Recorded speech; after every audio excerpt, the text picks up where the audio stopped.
We now turn our focus to France, a nation once seen as the heartbeat of liberal democracy in Europe, now deeply divided by competing divisions of power and identity. As President Emmanuel Macron's centrist government faces mounting pressure from Marine Le Pen's far-right national rally, France stands at a political crossroads with rising populism, public discontent and growing distrust in traditional institutions. The battle for political control is intensifying, and we ask, is France witnessing a reshaping of its political order?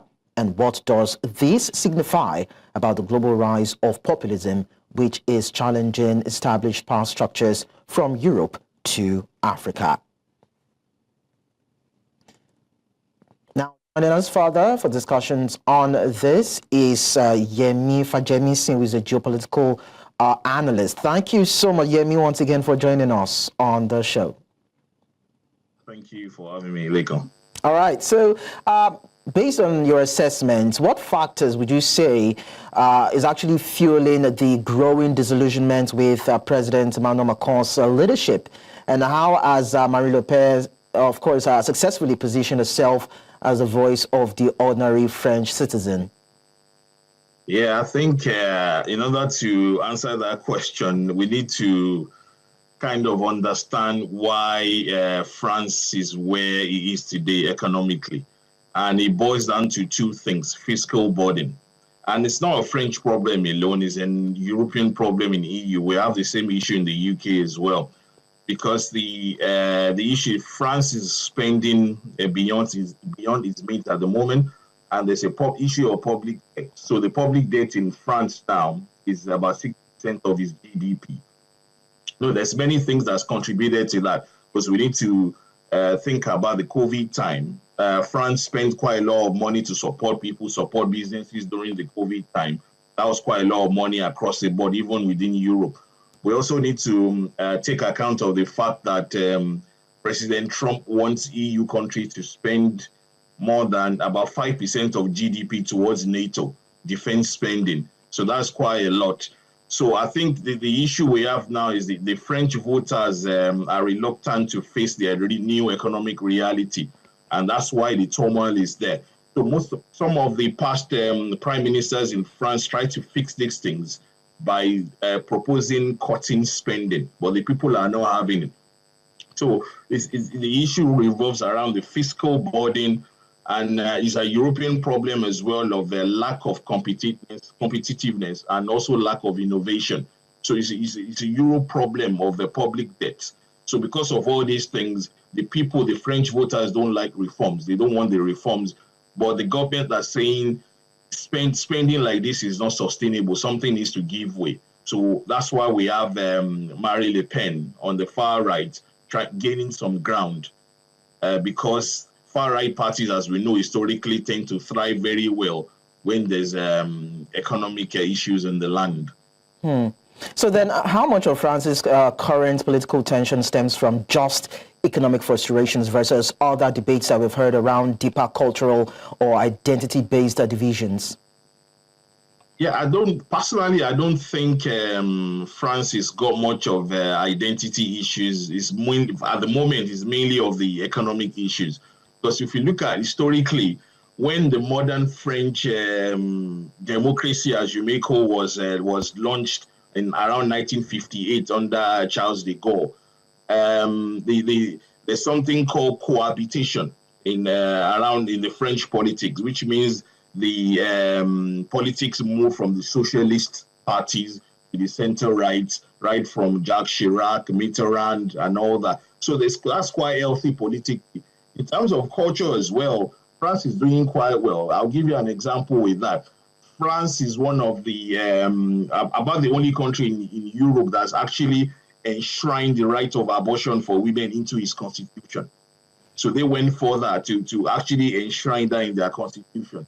So most of the problems we see today in France revolves around economic problems. Yes, they do have some issues around immigration, and that's also a European problem. But for me, I think the main problem facing France is economic issues. And that's why you see far-right parties like Marine Le Pen has been taking advantage of things.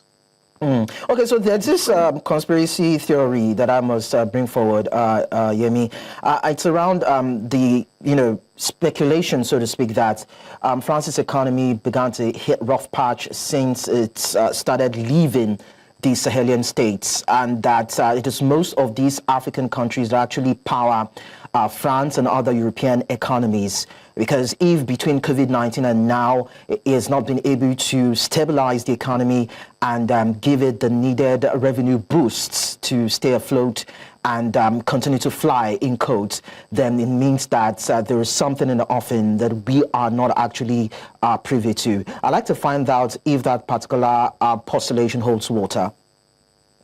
I don't think so. I think that's misguided. The idea that the French economy depends on things from Africa. I think, yes, we had issue of colonization and we had nasty stuff that happened where resources from Africa were being siphoned to develop the West and all that. But that's back in the days. Let's not forget that most EU countries used to do quite very well until things began to change. So the idea that because the African countries are disengaging from France, and that's what led to economic issues. There's a cocktail of issues that happen. The pandemic caused a lot of problems across the Western world, across the rich world, where businesses have to be bailed out, and many, many billions were spent on doing that. One thing also is playing the fact Russia invaded Ukraine, and we shouldn't lose sight of that. And because of that invasion of Russia to Ukraine, that kind of affected the energy prices across Europe. So a lot of European countries have to subsidize during the winter gas, electricity, and all that. So that kind of tampered with the equilibrium of energy supply across Europe. So there's a lot of factors that actually affect, and because European economy are kind of intertwined, they depend on each other quite a lot. So what happens to A is likely happen to B, will likely happen to C. So with this problem of a lack of competitiveness and lack of innovation across Europe, because there's competition from America, there's competition from China, Southeast Asia. So there's a lot of dynamics there. But I certainly don't think it's because African countries are disengaged. I think that's a misguided view. Okay. So now, how are France's institutions, I'm talking about the parliament, media, and the judiciary responding to the populist challenge? Are they holding firm or beginning to shift under pressure? Well, because it's a robust democratic setting, everybody has to be accommodated. So at the moment now, there's a recent poll that suggests that the RN party, the Marine Le Pen party, if elections were to be held today, we actually win quite a lot of the votes, around about 33%.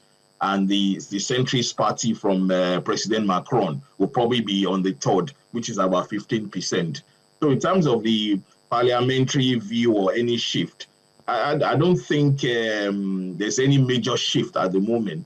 The only shift that we observe so far is the far right kind of gaining more grounds in terms of. So if parliamentary elections were to hold today, we may be seeing the far right actually doing quite well in the 577 seats. There's 577 seats or so in the French parliament that's up for grabs. So far right at the moment, they are polling at about 33%. So there's no major shift in terms of parliamentary or media thing there. Okay. Thank you so much, Yemi Fajamin, geopolitics analyst. Thank you so much for sharing your thoughts with us on the show. Thank you for having me.